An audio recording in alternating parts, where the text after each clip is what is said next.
Hey guys! So, some of you have demanded the explanation of scene 1 of Act 1 of Merchant of Venice. So, basically, it's a very simple scene, and in this scene, there's nothing important going on, but we get to know the main characters of the story and a basic idea of where the story is going to head. So, first of all, we are introduced to Antonio, Salarino, and Selenio. Now, in this scene, Antonio is sad and he does not know the reason for his sadness, and thus his friends are guessing the reasons why he could have been sad. So, they try to guess that because of the investments he had made in the big merchant ships, that's why he's sad, that he's afraid whether the ships are going to return or not, and he's afraid of losing his ships. But to that, Antonio says that he's not worried about his ships because all his investments are not placed in one area, in the ships only. His investments are distributed, and hence he's not worried about the ships. So, one of his friends, Salarino, he says, "Then are you in love?" To which Antonio replies that no, he's not in love. Then basically Salarino says that if you're not in love, then you're sad because you're not happy. Simple reasons are given as to why he is sad, and then we see that Gratiano and Lorenzo are approaching him, and Bassanio also comes with Gratiano, Lorenzo, and Bassanio. Now Bassanio is the best friend of Lorenzo, and Bassanio is the best friend of Antonio, and Lorenzo and Gratiano are his friends, Bassanio's friends. So, Salarino and Selenio, they greet Bassanio. But when Bassanio enters, Lorenzo and Gratiano also greet Antonio, and even they find that Antonio looks sad, and even they ask the reason for his sadness. But Antonio then says an iconic line, "I hold the world, but as the world, Gratiano, a stage where every man must play a part, and mine is a sad one." Now he's saying this line, every man must play a part, and mine a sad one. This can be taken from 7 stages of Shakespeare as well, where he is defining that every man goes through 7 stages of life. So this can be the context.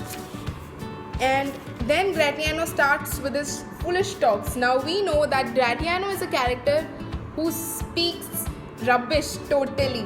There's no sense in his speaking, but he says that some of the wise men are such that they think if they're not going to speak, people would consider them wise. And if they open their mouth, all those people who are considering them wise would consider them a big fool. So, that's what Gratiano basically says. Then Gratiano and Lorenzo leave and they tell Bassanio to meet them at dinner. Now Bassanio and Antonio are talking, and Bassanio says about Gratiano that he speaks infinite deal of nothing. There's no relevance in his talks. And then Antonio asks Bassanio what about the lady that you have sworn a secret pilgrimage, the lady that you like. Now we are referring here to the main lead actress of the play, that is lead character Portia. Now we know that Bassanio is secretly in love with Portia, who lives in Belmont. Now Bassanio starts telling Antonio about his situation. He tells Bassanio that he is in a crisis. He does not have any money to go to Belmont. He has spent all his money like a spendthrift lord. And to which Antonio says that if you need anything, you ask me directly. All my means, all my money is all yours if you need it. Now we know that Bassanio and Antonio are really good friends, which can be seen in these lines. Then Bassanio gives an example of the thing he used to do when he was a child. He says he used to shoot a shaft, means supposedly when you're shooting an arrow.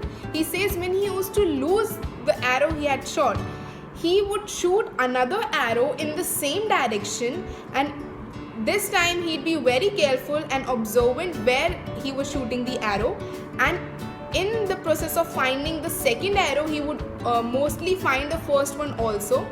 And now he is relating the situation to the present situation and saying that Antonio has already invested a lot of his love and his money on Bassanio, and he would request Antonio to once more do that, and he would pay all his debts, and if not the previous ones, the recent ones would be paid for sure. To which Antonio says that please do not compare my affection for you to the circumstances. I would always be affectionate for you no matter what your conditions are. And then Bassanio starts to describe Portia. He praises Portia, Portia's hair, Portia's face, Portia's color, Portia's personality. He also compares Portia to Brutus's wife Portia, and that she is no way less to the mythological character, the story. And like any lover would describe his or her lover, he describes Portia similarly, and he also compares himself and all the persons who seek her as Jasons who are seeking the golden fleece. Now this is also a context of another mythological story. So Antonio now tells Bassanio, you need not worry, you go and ask for money on my behalf from anyone who is ready to give, and tell them that I would pay them the money for sure. And that's that. And now in this whole scene we have figured out that there is a great bond between Antonio and Bassanio, and Bassanio is in love with Portia and Portia is in Belmont, and to seek Portia now Bassanio is going to need the money which he would be getting on behalf of Antonio. And then the story progresses in the similar directions. So that's scene 1. And anything else from Merchant of Venice, I would be happy to help. Thank you.